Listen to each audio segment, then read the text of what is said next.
within the auspices of what's happening here today, what title should I use? I'm the board president for the Southern Tier Homeless Coalition. Okay.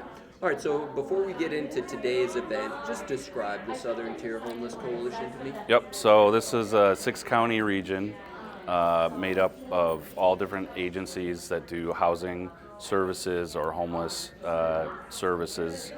And it's just a group of people that are part of this thing called the Continuum of Care, that its purpose is to address homelessness and housing issues.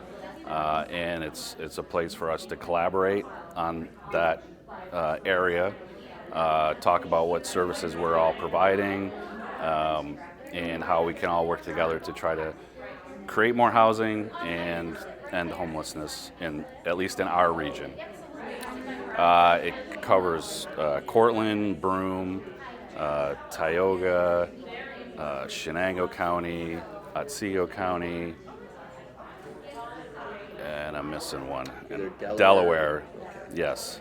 Yep. So it covers that whole area. And so what are you gathering here today? Today is really just an informational session for anybody who wants to know about what this coalition is, what we do, how we do it, the different elements that are part of it. You might hear about the coordinated entry system, which is a way to prioritize people who need housing, and that prioritizes them on, highest need down to the lowest need. And it's just a system that kind of gets people into housing opportunities that all of these different agencies have available. It's a coordinated way to do that across the whole region. So what factors then are considered in determining that prioritization? Length of homelessness, the situation, like are you on the street? Are you housed in a transitional unit? Are you housed by DSS? And so those kind of factors will determine, if you're homeless for 5 years, you might be up higher on the list than if you were homeless for 1 year. And then there's other factors like mental health, substance use, DV situations. There's like a score that gets done on this tool, and then that kind of puts you in the list. And then from there, you get referred out to an agency that has an opening for housing. So that's how that list kind of moves through. Does age, medical condition? Medical family condition, size? age, not so much, because if you're homeless, and it doesn't really matter how old you are. Medical conditions could elevate you on the list, depending on what it is and how severe is it. If it's life-threatening and you're out on the street, you're probably going to rise to higher on the list as a way to get you into some kind of shelter sooner rather than later. What sort of agencies comprise this coalition? Oh boy. I work for Catholic Charities in Cortland County. We do a lot of supported housing services and residential services.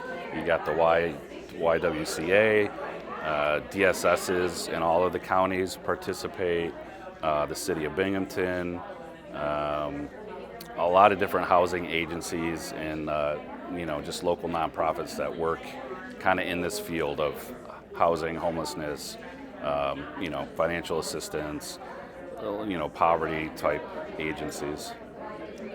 So I've both heard some data as well as a lot of anecdotal evidence that homelessness is just about as bad as anyone can recall. What is the status and it's different by county, obviously, and by where you are in the county. But I think everybody has seen an increase in street homelessness. It's become more visible, and there's also more people that are being housed by DSS in motels or things like that. That population has increased, which puts the strain on DSS to house people temporarily, and that impacts county budgets across all of those regions, because there's that cost is borne by the county mostly, even though there's some state aid that comes down for that. But I think you talk to any agency that is in this kind of field, and they will tell you that the increase is noticeable. seems in some ways, I mean, obviously, when you're in an emergent situation, you need to do what needs to be done. But it seems over the long haul, the motel approach just doesn't seem to make much financial sense. Yeah. Can't that money somehow be pooled into creating more housing? I mean, there are, I'm sure in each area there's differences in how people do that, but I mean, that is like the safety net. That is like the last resort. You go to DSS to get housed. But, everybody is always working on what is a better way to do that? Is there a better path? Can we create more housing so that there's more opportunity for people to go into an apartment versus being housed by DSS, right? So I think everybody is constantly looking at how can we create a better system that works. But for now, that is the best option is if you are homeless and you really have nowhere to go, there's no warming center, there's no shelter, you're going to end up at DSS and they're going to house you because they're like the last resort. So what is the capacity to house people in general? Again, it obviously varies county to county, but we're coming up on Code Blue again. Code Blue started, so I know in Cortland County the warming center has started. So from now until the end of April, the center is open. So every night people do have a place to go. We also have a day center where they can go during the day to get out of the elements. I know several other counties have that set up. So between now and April, that is in effect, and people will have a place to go. But again, we have to keep looking at long term. What is going to happen after that, and how do we keep just addressing that issue of creating housing, creating more capacity for housing. That's something we're always looking at as the COC and advocating for as a COC, but and also in all of our different counties. The agencies that work there are also advocating locally to make that happen. But at the end of the day, you're not developers. You can't. No, but we'll work with developers to create housing. We're always applying for grants, housing grants, or at least service grants that can be tied to a housing development, so that we could provide the service, and then a developer could actually run the housing, the building itself, basically, and take care of all the rents and all of that kind of stuff. So we do partner with developers, not just my agency, but several agencies, to create these opportunities. It's not a quick process. It can take a couple years to get a project from start to finish, built and ready to go. But it does create housing opportunities. It just sometimes takes longer than we would like. Another phenomenon that seems to be on the rise, and or perhaps it's only just more visible, is it seems to me in the past when you thought of people living outside a shelter, it was sleeping in vestibules or on a park bench, what have you. Now you seem to see a lot more encampments. There are a lot. Tents and people sort of clustering as almost homeless communities. Yeah, it's true. It is. They are like communities, just like you said. They have tent system. They have their own kind of community structure, within the people that are there. They're all over the place, these encampments. I mean, we find them up in Cortland County. I'm sure in every other county, there's probably somewhere where they could say, yes, if you go here, you're going to find a bunch of people that are sleeping in tents or tarps or whatever kind of thing they can put together, right?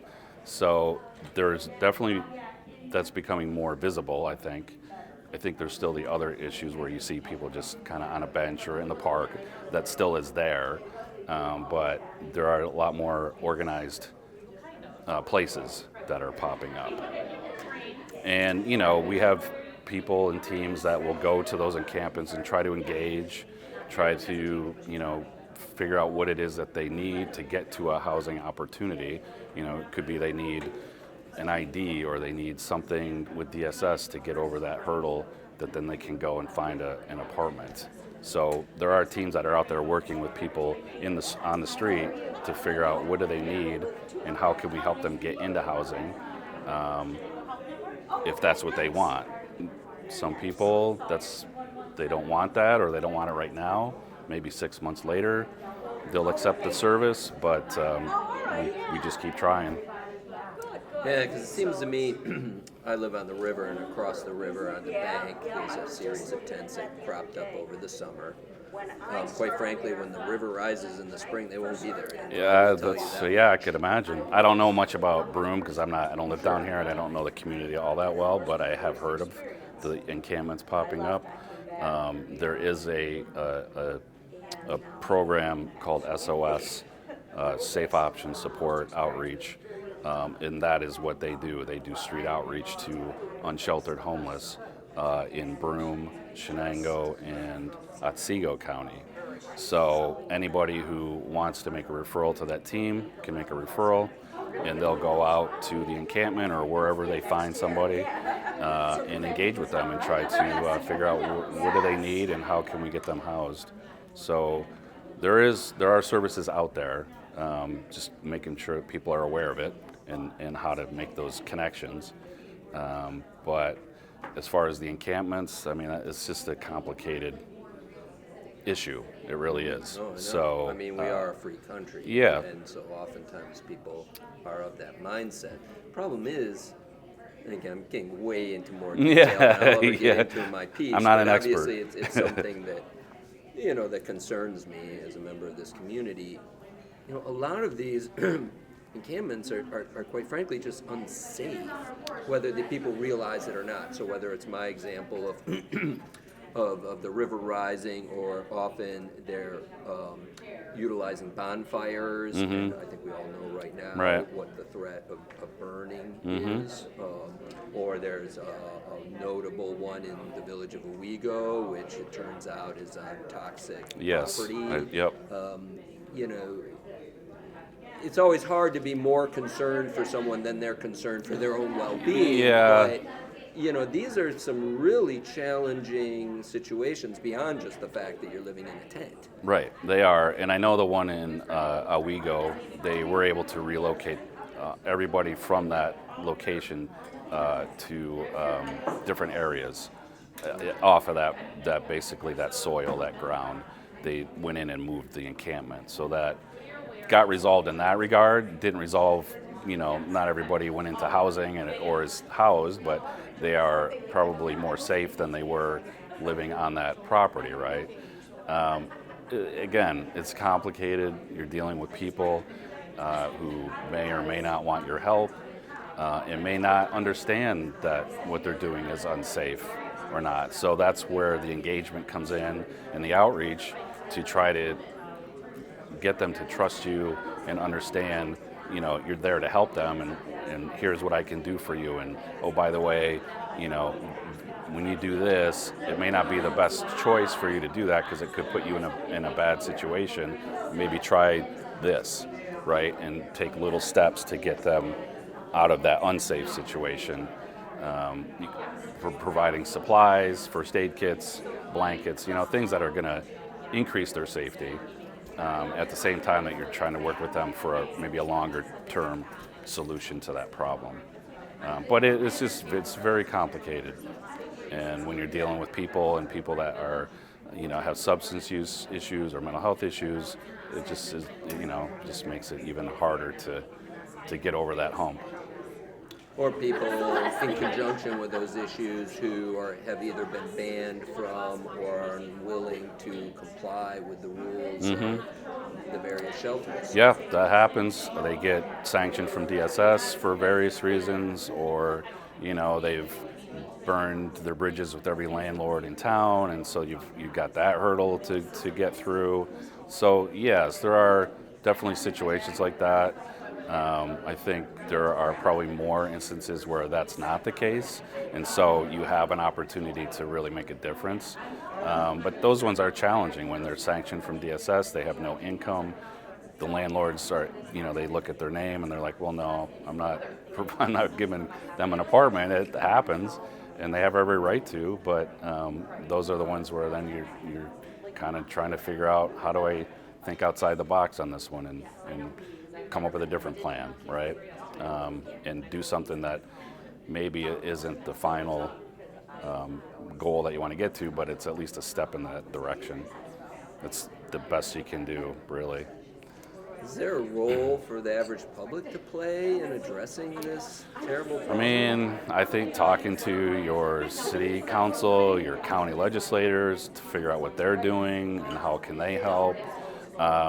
Providing input into a group like this, the COC. If you have opinions or whatever, you can, let us know, and we can try to incorporate that into all the things that we do.